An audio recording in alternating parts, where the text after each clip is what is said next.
Hello friends, welcome back to easy study. ഇന്ന് നമുക്ക് next page നോക്കാം. ചിബീൻ്റെ സ്വഭാവം എല്ലാവർക്കും കണ്ടതല്ലേ അല്ലേ? ആരോടും മിണ്ടാതെ സ്വന്തം ലോകത്ത് അവൻ്റെതായ രീതിയിൽ ജീവിക്കുന്ന ഒരു കുട്ടിയാണല്ലേ ചിബി. നമുക്ക് നോക്കാം. In the playground Chibi would just close his eyes and listen to the wonderful sounds that came from near and far. Chibi class റൂമിൽ എന്താ ചെയ്യുന്നത് മുന്നത്തെ പേജിൽ കണ്ടു അല്ലേ? ക്ലാസ് റൂമിൽ എന്തൊക്കെയാണ് ചെയ്യൽ? അവൻ പിന്നെ വെറുതെ മുന്നിലിരിക്കുന്ന കുട്ടിയുടെ ഷർട്ടിൻ്റെ പൂക്കളിൽ നോക്കിയിരിക്കും. ഒറ്റക്കാണ് ആ കുട്ടി, ആരുടെയും കൂടെ കൂടാതെ ക്ലാസ് റൂമിൻ്റെ സീലിങ്ങിൽ നോക്കിയിരിക്കും. അങ്ങനെ അവൻ്റെതായ ലോകത്ത് അവൻ എൻജോയ് ചെയ്തിട്ടായിരുന്നു അവനിരുന്നത്, ഒറ്റക്കാണെങ്കിൽ പോലും. അതുപോലെ പ്ലേ ഗ്രൗണ്ടിലും Chibi would just close his eyes and listen to the wonderful sounds that came from near and far. അവൻ എന്താ ചെയ്യുക? അടുത്തുനിന്നും ദൂരത്തും വരുന്ന സൗണ്ടൊക്കെ കേട്ട് ആസ്വദിച്ച് അവൻ അവിടെ ഇരിക്കും. And he could hold and watch insects and grubs the most of us wouldn't touch or even look at it. പിന്നെ എന്താ ചെയ്യാറ്? അവൻ ഗാർഡനിൽ പോയിട്ട് ഇൻസെക്ട്സിനെയൊക്കെ നിരീക്ഷിക്കും, നോക്കിയിരിക്കും. അങ്ങനെ അവന് വേറെ ആരും കൂട്ടിന് ആരില്ല, അതുകൊണ്ട് അവൻ പല ഈ പ്രകൃതിയിലുള്ള കാര്യങ്ങളൊക്കെ അവൻ നല്ലോണം പിന്നെ ആസ്വദിച്ച് കണ്ണുകൊണ്ട് കണ്ടിരിക്കും. Grabs most of the first wooden touch or even looked at. നമ്മളൊന്നും ഇതുവരെ കണ്ടിട്ടുണ്ടാവില്ല. പ്ലേ ഗ്രൗണ്ടിൽ ദിവസം കളിക്കുന്ന കുട്ടികൾ പോലും ആ ഒരു പൂക്കൾ അവിടെ വിരിഞ്ഞതോ പൂന്തോട്ടത്തിലുള്ള ആ മനോഹാരിതയൊന്നും കണ്ടിട്ടുണ്ടാവില്ല. അവർ കളിയിൽ മുഴുകിയിരിക്കും. പക്ഷേ ഈ കുഞ്ഞെന്താണ്, ആരുടെയൊപ്പം കൂടാതെ ഒറ്റയ്ക്ക് പോയിട്ട് അതൊക്കെ ആസ്വദിച്ചു. Every one could called him slow poke, even the children in the lower classes. ചെറിയ ക്ലാസ്സിലെ കുട്ടികൾ വരെ അവനെ കളിയാക്കാൻ തുടങ്ങി. അവനൊരു സ്ലോ പോക്കാണ്, അതായത് പിന്നെ ഒന്നും ചെയ്യാതെ ഇങ്ങനെ ഇരിക്കുന്ന കുട്ടി. But slowpoke or not, Chibi came trudging to school every day. എന്തോ ആവട്ടെ, പക്ഷേ ചിബി സാധാരണ രീതിയിൽ തുള്ളിത്തുള്ളി സ്കൂളിലേക്ക് വരാറുണ്ട്. He always brought the same lunch, a ball of rice wrapped in a radish leaf. He always, അവൻ എപ്പോഴും എന്താണ് ലഞ്ചിന് കൊണ്ടുവരുന്നത്? ബോൾ ഓഫ് റൈസ്, റൈസിൻ്റെ ഒരു ബോൾ, അത് റാപ്ഡ് എന്ന് പറഞ്ഞാൽ കവർ, റാഡിഷിൻ്റെ ലീഫിൽ കവർ ചെയ്ത രീതിയിൽ ഒരു ബോൾ ഓഫ് റൈസാണ് അവൻ ഡെയിലി കൊണ്ടുവരാറ്. റാഡിഷിൻ്റെ ലീഫ് അറിയില്ലേ? ഒരു ഇലയാണ് റാഡിഷിൻ്റെ ഇല. Even when it rained or stormed he still came trudging alone. മഴ പെയ്താലും കാറ്റ് വീശിയാലും അവൻ സ്കൂളിലേക്ക് മെല്ലെ അങ്ങ് വരും. He would then be wrapped in a rain coat made from zebra grass. അവൻ മഴ പെയ്താൽ എന്താ ചെയ്യുക? അപ്പോൾ റാപ്ഡ്, ഫുള്ളി കവേർഡായിട്ട് റെയിൻ കോട്ടിൽ, അതായത് മെയ്ഡ് ഓഫ് സീബ്ര ഗ്രാസിനെ കൊണ്ടുണ്ടാക്കി റെയിൻ കോട്ട് ഇട്ടിട്ടാണ് അവൻ മഴയത്ത് സ്കൂൾ വരാറ്. 5 years went by and we were in the 6th grade, the last class in school. Our new teacher, Mr. Izop, was a friendly man with a kind smile. It was Mr. Izop who changed the way we looked at Chibi. 5 years went by and we were in the 6th grade. അങ്ങനെ 5 വർഷമൊക്കെ കഴിഞ്ഞു, അവർ 6th ഗ്രേഡിലെത്തി. എല്ലാവരും ആ ക്ലാസ്സിലുള്ള കുഞ്ഞുമക്കളൊക്കെ 6th ഗ്രേഡിലെത്തി. The last class in school, ആ സ്കൂളിൽ ലാസ്റ്റ് ക്ലാസ് ആയിരുന്നു, 6th വരെ ഉണ്ടാവും. അവ ന്യൂ ടീച്ചർ, അവർക്ക് ഒരു പുതിയ ടീച്ചർ വന്നു. ആരാണ് ആ ടീച്ചറുടെ? പേരാണ് മിസ്റ്റർ ഇസോപ്പ്. അവൻ നല്ല മനുഷ്യനായിരുന്നു. He was a very friendly man with a kind smile. It was Mr Isobe who change the way we looked at Chibi. ആ ഒരു സാറായിരുന്നു ഈ ചിബിയെ വേറൊരു രീതിയിൽ കണ്ടത്. ബാക്കി എല്ലാവരും സ്ലോ പോക്കായിട്ടും ആരോടും മിണ്ടാത്തൊരു കുഞ്ഞായിട്ടും പിന്നെ ചെറിയ കുട്ടി ചിബി എന്നൊക്കെ പറഞ്ഞു, ടൈനി ബോയ് ആയിട്ടൊക്കെ കണ്ട് ആ കുട്ടിയെ മാഷ് ഇസോപ്പ് എന്ന് പറഞ്ഞ സാർ എങ്ങനെയാണ് കണ്ടത്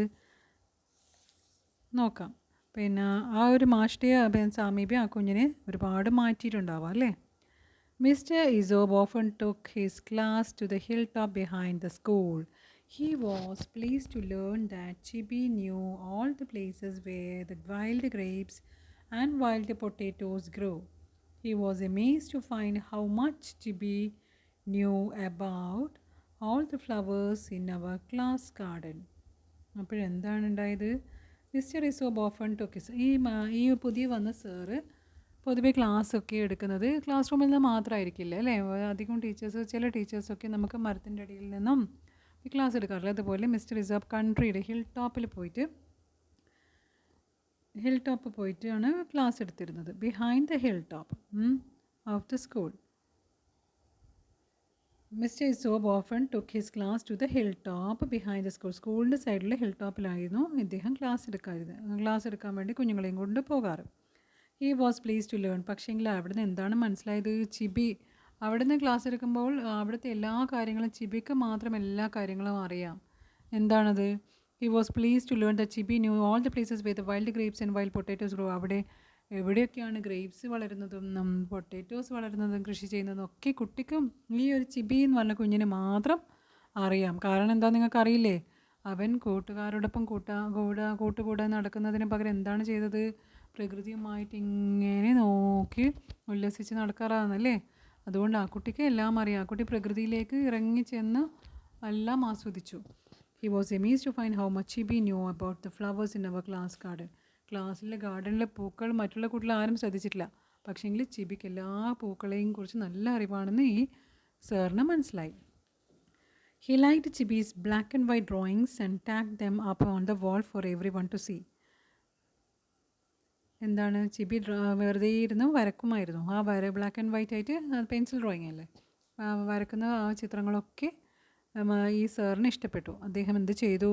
എല്ലാവരും കാണാൻ വേണ്ടിയിട്ട് വാളിൽ തൂക്കിയിട്ടു.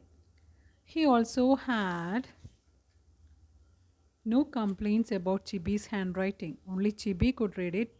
Mr. Izob tagged some of what Chibi wrote on the wall. And he often spent time talking to Chibi when no one was around. ചിബിയുടെ ഹാൻഡ് റൈറ്റിംഗ് ഒന്നും അത്ര വലിയ നീറ്റൊന്നുമില്ല. പക്ഷേങ്കിൽ ഈ സാറൊന്നും കംപ്ലയിൻറ്റ് ചെയ്തില്ല. ചിബിയെ എങ്ങനെയാണോ ചിബി ഉള്ളത് അതുപോലെ തന്നെ ചിബിയുടെ ഹാൻഡ് റൈറ്റിംഗൊന്നും കംപ്ലയിൻ്റ് ഒന്നും ചെയ്യാതെ ഇരുന്നു. ചിബിക്ക് മാത്രം വായിക്കാൻ പറ്റുന്ന ഹാൻഡ് റൈറ്റിംഗ് ആയിരുന്നു അത്. Mr. Isob tagged some of what Chibi wrote on the wall. And he often spent time talking to Chibi when no one was around. ഈ കുഞ്ഞിൻ്റെ എഴുത്തൊക്കെ അയാൾ ശ്രദ്ധിച്ചു. മാത്രമല്ല പിന്നെ ചിബിയോട് ആരുമില്ലാത്തപ്പോൾ കുറച്ച് നേരം സംസാരിക്കാനും അയാൾ സമയം കണ്ടെത്തി. ആര്? മിസ്റ്റർ ഇസോ, പുതിയ സാർ. ആ നല്ല ക്ഷമയുള്ള സാറായിരിക്കും അല്ലേ. ഇതുവരെ ആരും മൈൻഡാക്കാത്ത ആ കുഞ്ഞിനെ ഈ ഒരു സാറ് വന്നപ്പോൾ ആ കുഞ്ഞിൻ്റെ എല്ലാം കലകളും ഒക്കെ അത് പ്രദർശിപ്പിച്ചു. കുട്ടിയുടെ ആ കഴിവും ഒക്കെ ആ സാറ് സ്വീകരിച്ചു. നല്ലോണം ആ കുഞ്ഞിനെ നോക്കി. ക്വസ്റ്റ്യൻ ആൻസർ നോക്കാം. How did Chibi amuse himself during class hours? എങ്ങനെയാണ് ചിബി സ്വന്തമായിട്ട് അവനെ തന്നെ സന്തോഷിപ്പിച്ചിരുന്നത്? ആൻസർ നോക്കാം. He would just stare at the top of his desk for a long time or lie gazing at the ceiling for hours. അല്ലേ, അവൻ മുകളിൽ തന്നെ സീലിങ്ങിലും നോക്കിയിരിക്കും. അങ്ങനെയാണ് അവൻ്റെ സമയം കളഞ്ഞത്. Why did every one call ചിബി slow പോക്ക്? എന്തിനാണ് ചിബി എല്ലാവരും സ്ലോ പോക്ക് എന്ന് വിളിക്കുന്നത്? അതായത് മെല്ലെ നടക്കുന്ന ഒരു കുഞ്ഞാണത്. അവൻ എന്താണ് സ്ലോ പോക്ക് എന്ന് വിളിക്കുന്നത്? Because he was very slow in everything. അവർ എന്ത് കാര്യം ചെയ്യുമ്പോഴും അവൻ വളരെ സ്ലോ ആയിരുന്നു. അവൻ്റെതായ ലോകത്ത് അവൻ മെല്ലെയാണ് ചെയ്തിരുന്നത്. Who change the way V looked at the ചിബി? ആരാണ് ചിബിയെ മാറ്റിയത്? വി ലുക്ക്ഡ് അറ്റ് ചിബി, മറ്റുള്ളവർ നോക്കുന്നത് പോലെ അല്ലാതെ ചിബിയെ മാറ്റിയെടുത്തത് ആരാണ്? It was a new teacher, Mr Isobe എന്ന് പറയുന്ന ന്യൂ ടീച്ചർ അല്ലേ.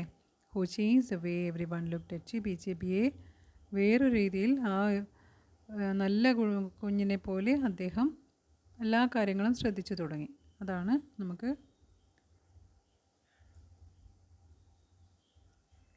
പറയാനുള്ളത്. Okay, thank you.